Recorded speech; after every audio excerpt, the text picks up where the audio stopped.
Condition called love, or Hananoi-kun to Koi no Yamae, gets a 4 out of 10 from me. The idea of the manic pixie dream girl is much maligned at this point, both as a terrible writing device and because it gets used to criticize characters who don't fit that title at all. They're a girl whose bright and bubbly personality exists solely to uplift the angsty main character, and by extension, the target audience of young men who might act the same way. I don't think Hotaru in any way, shape, or form represents that, but I think the idea is similar. A condition called love revolves around probably the worst male lead I have ever seen in a show, and a female lead who only seems to move backwards as the story progresses. It's full of red flags and horrific behaviors, and it treats them as though they're good things. There isn't much to talk around beyond the romance and the drama surrounding the main pair because the show spends all of its time solely focused on their relationship, even when there are other characters involved. That means there are definitely spoilers ahead alongside a fairly obvious content warning, because all I can talk about here is the relationship and why this is a toxic mess of a show. The first episode alone is a nightmare. To begin with, Hananoi is seen going through a breakup where he is the most uncaring person imaginable, and Hotaru goes to comfort him. His response to that is to talk about soulmates, changing up his entire life to meet her every expectation and need, and doing everything he can to gain her attention and affections. Hotaru, meanwhile, is pretty explicitly written as an asexual character to begin with.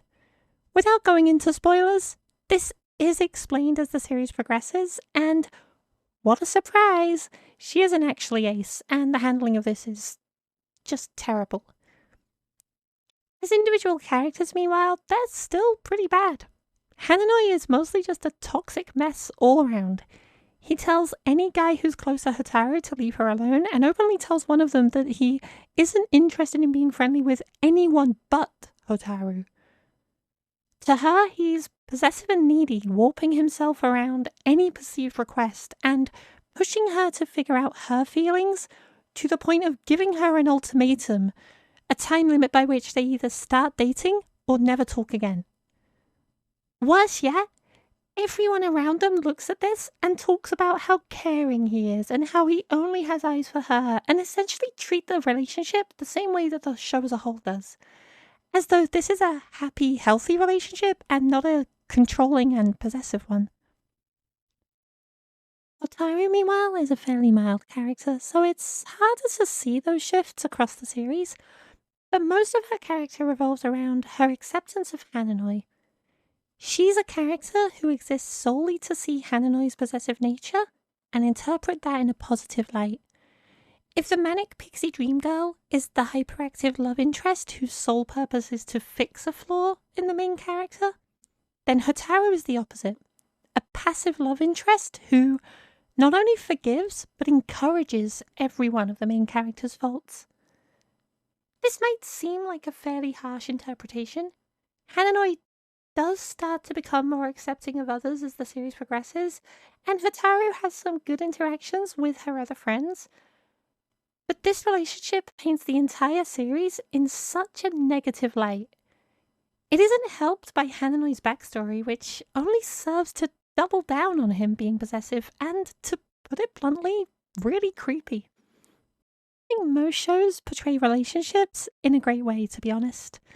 But A Condition Called Love is maybe the worst I've seen for it. If there was something here other than two terrible characters and a horrifically toxic relationship, it might be manageable. But it lives and dies on the strength of that romance narrative, and it really dies a painful death on that one.